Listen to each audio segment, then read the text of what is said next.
Laroê, eu sou Exu da Morte, fala comigo. Bom, pessoal, vou dar continuidade, então, à história que eu estava contando do término do meu relacionamento com o meu ex, né, a pessoa que estava comigo naquela época. Isso foi final de 2019, tá? Então, ali dezembro, janeiro. Foi até que rápido, né? Se for parar pra pensar, foi intenso, mas foi rápido. Enfim, depois de todos aqueles sinais, tudo aquilo que eu contei pra vocês, a gira com o seu Zé da Cartola, que me fez ter certeza, né, de que não era aquele tipo de relação que eu queria. Mas foi muito difícil de eu ter coragem de terminar. Foi muito difícil porque, só para dar um contexto, né? Como eu falei, fui criada para ser muito certinha e tudo mais. E família sempre foi algo muito forte na minha criação.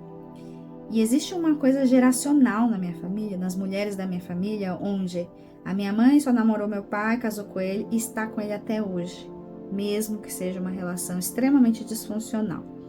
A minha irmã tá com meu cunhado, só namorou ele, casou, tá com ele até hoje. As minhas tias fizeram isso. Minha avó com meu avô, ficou com ele até o fim da vida dele. Minhas primas todas fizeram isso. Então eu estava seguindo a cartilha, né? E eu tinha namorado aquela pessoa, a única pessoa, e tava 10 anos com essa pessoa, ia casar com essa pessoa, ia viver para sempre com essa pessoa, porque sempre foi muito forte essa coisa de, não, casamento é pra vida toda, não, é a sua família, é a família que você constrói.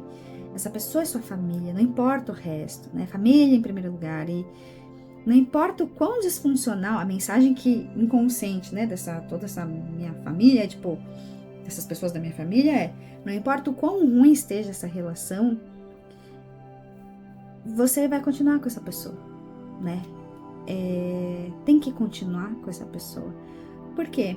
Porque dá pra dar um jeito, dá pra dar certo, não importa, né? Não importa se você não faz sexo com essa pessoa, não importa se você não tem desejo por essa pessoa, não importa se essa pessoa é alcoólatra, não importa se essa pessoa te bate, não importa se essa pessoa te trai, não importa se essa pessoa é abusiva, não importa se essa pessoa é tóxica, se é narcisista, não importa. O que importa é que essa pessoa vai estar sempre ao seu lado pro resto da vida e você vai ter filhos e criá-los e assim vai seguir.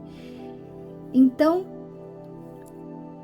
eu cresci com com esses exemplos do que era família, dessa forma, tá? E então eu tinha uma dependência emocional tão forte desse meu ex e vice-versa, porque mesmo a gente sendo completamente diferentes, como eu falei, né, a gente, mesmo infelizes juntos, a gente queria continuar juntos. Uma coisa bizarra. Eu lembro que meio que a gente jurou assim, não importa o que aconteça, a gente vai dar certo, a gente vai ficar junto. Tudo tem solução, tudo a gente vai dar um jeito, tudo a gente vai conversar, tudo a gente vai fazer terapia, a gente vai arrumar, não importa, estaremos juntos. E então existia esse acordo de lealdade muito forte entre nós e, claro, uma dependência emocional muito forte, um medo muito forte de não ter um ao outro, né, de ficarmos sozinhos, de sermos rejeitados, enfim, cada um tinha seus paranauê aí, tô falando um pouco mais sobre mim. E pra mim, ele era tudo que eu tinha, assim, em termos de família, né? Era ele, minha família era ele. E eu tava tão acostumada com ele, em pensar nele, estar com ele, em tudo ser ele e tudo mais, que parecia uma coisa muito louca, muito insana, terminar com ele. Terminar com ele era a sensação de cortar um braço, assim, sabe? Como assim? Ou sei lá, dar um tchau pra um irmão, uma pessoa que faz parte do meu sangue, da minha vida, não sei. Como assim? Eu vou cortar uma pessoa, né? Pra você ver o nível enraizado que tava. E muito tóxico, né? Tudo isso. Tanto pra mim quanto pra ele, porque nenhum dos dois estava crescendo.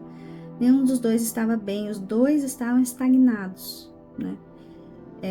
Posso falar muito mais por mim. A minha energia estava completamente engessada, estagnada. não fazia sentido, eu não tinha ânimo para viver, eu não tinha forças para viver.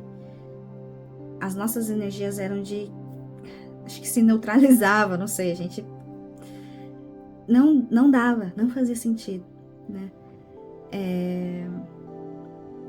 Então, assim, não existe a compatibilidade, é isso, não existia essa compatibilidade. Mas existia essa toxicidade, né, dessa relação. Então, para mim foi muito, muito, muito difícil eu ter coragem de cortar isso, porque abrir mão disso era abrir mão da minha família atual e da família que eu construiria, né? Eu estava noiva, eu queria ter meus filhos e queria muito ser mãe e tudo mais.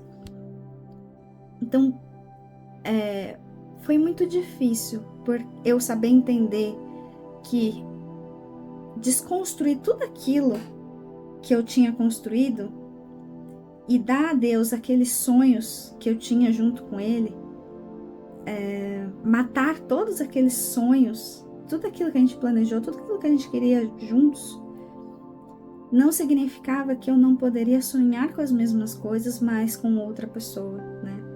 Do tipo, eu ainda posso casar, mas talvez com uma pessoa mais compatível. Talvez não, precisa ser, né? Uma pessoa mais compatível. Eu ainda quero ter filhos, né?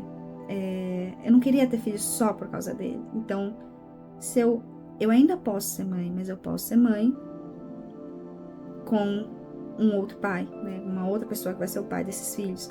Então, assim, eu ainda posso construir aquilo que eu queria construir, comprar casa, fazer isso, aquilo, mas eu posso fazer isso com outra pessoa. Então, mas aquela sensação foi de desmoronamento. Então, tudo que eu conhecia se desmoronou.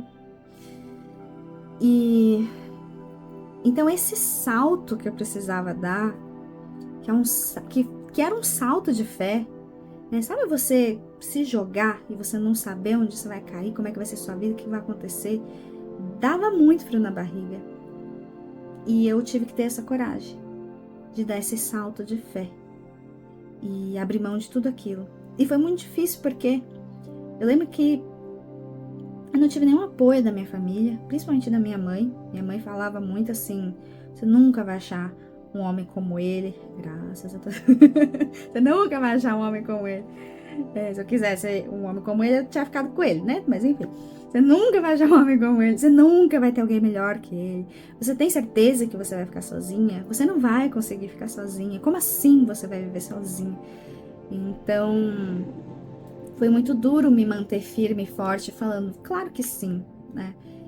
Eu não tive acolhimento, eu tive muito questionamento. Mas de raiva eu ia lá e me mantinha mais firme ainda, porque eu precisava ser forte. Eu precisava ser forte, ainda mais por causa disso. Mas o que me fez dar esse salto de fé, que foi tão difícil, foi uma gira com o Pai Preto. E foi uma gira muito significativa, porque, pensa assim, nós dois estávamos frequentando o mesmo lugar, né? Não dava para falar sobre isso abertamente. Não dava para fazer uma sessão terapia ali no meio de todo mundo. Eu não conseguiria, não dava. Então, não rolou essa vivência, né? A gente expor tudo aquilo e tal, não rolou. Ainda bem. Mas, se eu não me engano, o Pai Preto falou para ele, que ele depois me contou, que a escolha era minha, só dependia do que eu escolhesse, porque eu tinha uma escolha, né? Claro, sempre temos uma escolha.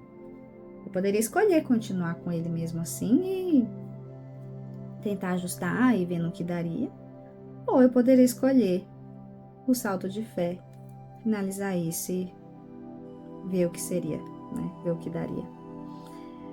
E aí eu lembro que o Pai Preto, ele me falou, eu não lembro exatamente as palavras, mas era algo como, aqui é um lugar de doidos.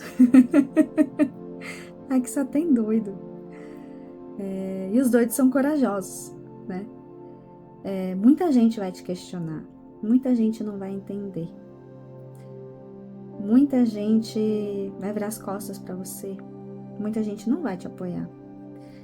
mas aqueles que são de verdade vão permanecer do seu lado, né? E é isso, né? Às vezes a gente faz coisas aqui inacreditáveis, impossíveis. Então, é isso, é pra isso que a gente tá aqui, né? Você vai querer desperdiçar a sua vida? Você vai querer desperdiçar? Se você quiser desperdiçar uma encarnação, você... beleza, é sua escolha. Foi mais ou menos assim. Mas quando ele falou isso da loucura, eu me identifiquei tanto. Ali eu senti, cara, eu sou assim. É isso que eu quero, né? Eu tô aqui por causa disso. Eu sou essa pessoa que se joga, que faz as coisas loucas e que, né, enfim, eu queria. Talvez eu não era naquele momento ainda, não tinha essa consciência, mas no fundo, acho que eu sabia que eu era. E eu senti essa coisa de, eu quero ser assim, é assim que a vida tem que ser, né?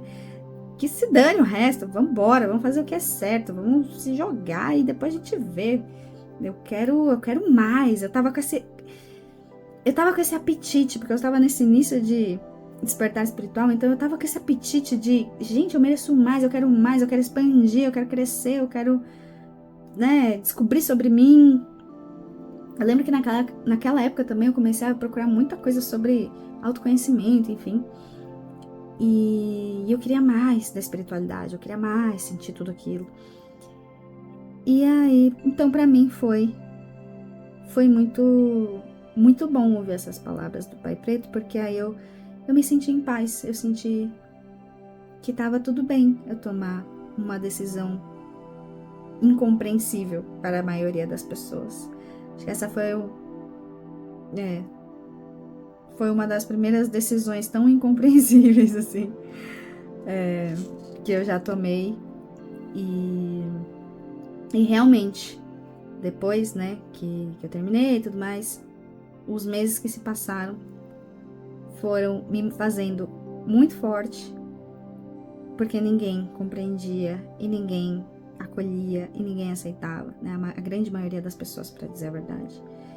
E era sempre um choque, e era sempre ter que explicar, e às vezes eu não queria explicar, e às vezes, cansei de explicar, porque você não vai entender mesmo, sabe? Porque é isso, como eu falei, a grande maioria das mulheres da minha família ficaram nas relações delas por tão menos, né? Que, como assim você terminou uma relação com uma pessoa que parecia ser uau, né? Aquele casal de propaganda de margarina e tudo mais. Como assim? Como assim? Mas ele não te bate? Mas ele não te traiu? Mas como assim, né? Por quê? Por que terminar? Por que jogar 10 anos fora da sua vida agora? Vier casar? Como assim? Então, assim, né? Ouvi várias coisas. Mas quem tinha valor de verdade, quem precisava mesmo, minhas amigas verdadeiras, enfim, que são, como eu já falei em algum desses vídeos, minhas amigas são a família que eu escolhi, que eu escolho, compreenderam e ficaram ao meu lado e me suportaram. Assim como, claro, os meus irmãos de terreiro e as entidades, né? E aí a gente terminou no dia 31 de janeiro, dia 30 de janeiro, porque dia 31 era fechamento do ano fiscal da minha empresa. E, meu Deus, eu lembro que eu fui virada para esse negócio, foi caótico. E a gente já tinha terminado. E aí, o que vocês acham que aconteceu, né? O que vocês lembram de 2020? Veio uma pandemia. Pois é. Então, 3 meses depois, em março, acho que foi 13 de março, começou a pandemia. Eu já não podia mais voltar para a empresa. Naquela época, o meu ex voltou a morar lá com a mãe dele, em Santos, e eu fiquei sozinha. Então, eu passei a pandemia inteira sozinha. Eu não via outras pessoas, ficava eu e as minhas gatas. Eu não via outros seres humanos.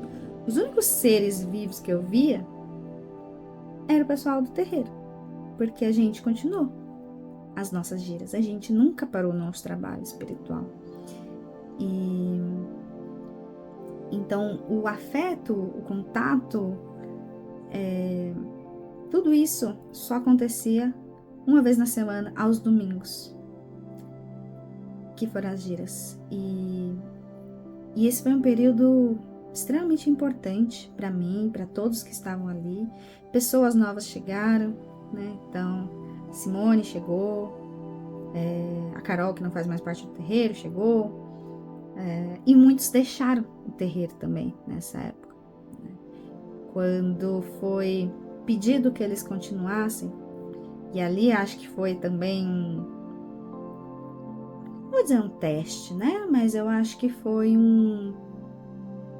uma seleção natural ali que aconteceu de quem realmente tá ali com a espiritualidade e quer continuar no processo, né? E quem não queria. Quem acreditava de verdade, quem daria o salto de fé e quem não daria. Então, muitos deixaram de ir por medo. Muitos deixaram de ir por N razões, né? Mas nós continuamos. Nós continuamos e sabíamos que não ficaríamos doentes.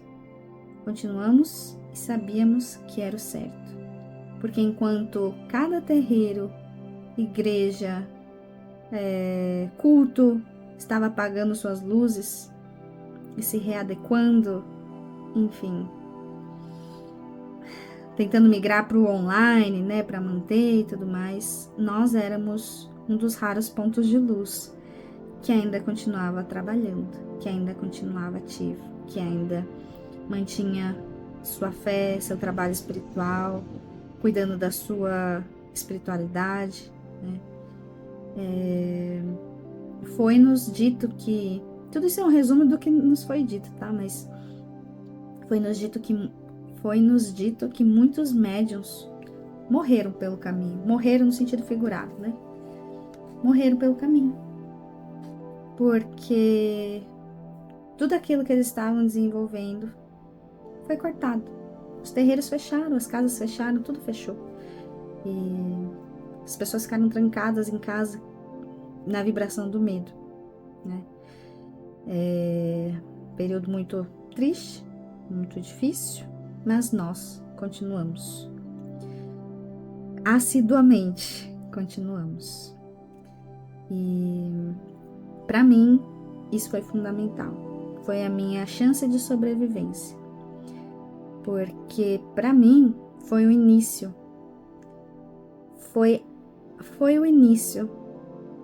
Foi o início dos anos que vieram pela frente. Foi o grande início da primeira morte, vamos dizer assim. E aqui eu sou Exu da morte, da primeira morte, para vir o meu primeiro renascimento, né? Dei meu salto de fé, cortei o que tinha que cortar, morri, nossa. Gente, se eu contar assim, eu juro pra vocês, 2020 eu chorava todas as semanas, quase todos os dias, mas eu chorava, mas eu chorava assim de soluçar, mas eu chorava por meia hora, uma hora, eu chorava com a cara no chão, eu chorava jogada no chão, contraída, encolhida em posição fetal, e era desesperador, assim, era desesperador, era tanta dor, era tanta coisa que eu tinha que tirar de dentro de mim, sabe aquele monte de camadas de roupa que eu falei que eu tinha? Estavam costuradas e estavam sendo arrancadas, e eu tava em carne viva, tava arrancando aquilo. Então a espiritualidade veio e começou a limpar essas energias, e a cada semana era uma descoberta nova, uma descoberta das mais bobas, do tipo, nossa, as músicas que eu gostava de ouvir, eu deixei de ouvir, as roupas que eu gostava de usar, eu deixei de usar, as coisas que eu pensava e não pensava mais, em camadas e camadas e camadas das coisas mais bobas, as mais profundas, e aquilo ia sendo arrancado em minha pele, carne viva. Então eu chorava desesperadamente, eu chorava. E eu ouvia pensamentos suicidas, né? Eu chorava, era uma dor tão forte, eu tava tão debilitada, que eu ouvia pensamentos suicidas. E eu sabia exatamente como tirar a minha vida. E eu sabia exatamente o que eu queria fazer. Mas eu tava muito bem preparada, né? Porque eu já tava na Umbanda há 1 ano e pouco e tal, também tinha toda a minha base espírita. Pra mim tava muito claro que aquelas vozes não eram minhas. Aquelas vozes que vinham no ápice da dor, elas sempre vinham quando eu tava... Sabe, vocês já viram quando depoimentos de suicidas, né? Pessoas que tentam um suicídio, que se arranham, e se machucam, se cortam. A dor de dentro é tão grande que você quer causar uma dor maior física para ver se para ou se sobressai aquela dor interna, porque você não aguenta, é angustiante. Então eu queria me machucar, eu queria, mas eu me segurei muitas vezes e eu sabia que essas vozes não eram minhas. Essas vozes que vinham exatamente no grande ponto de dor, quando eu, nossa, não aguentava mais, elas vinham e eu sabia que se eu seguisse o que elas estavam me propondo e acabasse com a dor, se eu interrompesse a dor ali, no ápice, eu estaria me iludindo, porque o suicídio, na verdade, me faria sofrer 50 vezes mais. Né? Quando eu fosse para outro plano, aí ia ser só ladeira abaixo, ia ser escravizada, enfim, ia acontecer um monte de coisa. E eu ia sofrer, na verdade, 50 vezes mais. Então, ao invés de passar a dor que eu tava sentindo, ia ser pior, porque eu não ia passar. Aliás, ia ser pior, ia doer, ia potencializar essa dor. Então, eu falei, não, vem me enganar não, essas vozes aqui, sai pra lá. E existe uma coisa, assim, eu tava tão respaldada, tão protegida pela minha família espiritual, que no momento que eu tinha essas dores, eu também pensava neles e pedia ajuda, e instantaneamente eu parava e passava. É como se alguém, assim, né, alguma entidade vinha e colocasse um cobertor por cima de mim, um manto, um emplasto sobre as minhas feridas e acalmava. Imediatamente eu parava de chorar. E aí eu levantava, como se... sem entender, como se nada tivesse acontecido, tipo, e eu ia pra cama. E eu ia dormir. Então, muitas vezes eles atuaram dessa forma. Muitas vezes eles me acolheram dessa forma, né? Então, 2020 foi intenso dessa maneira. Tem muita coisa para falar. 2020 tem... Posso compartilhar que eu me aproximei muito da minha avó, vó Catarina de Angola, minha avózinha, e do meu Exu, cujo qual eu não sabia o nome ainda, mas eu conversava muito com ele e com a avó. E isso que me deu forças. Foi em 2020 também, por eu estar tão no meu processo, foi onde eu comecei a entrar mais em contato com a minha família espiritual, né? A conversar mais com eles, a estar mais com eles, fumar charuto, fumar cachimbo dentro de casa, ter esses momentos de conexão, pôr o cafezinho, enfim. E foi aí que começou essa relação bonita, né? De construção também, de entendimento de quem eram aqueles que me acompanhavam. Mas é isso. Por hoje é isso. E vou dar continuidade nos próximos vídeos. Gratidão.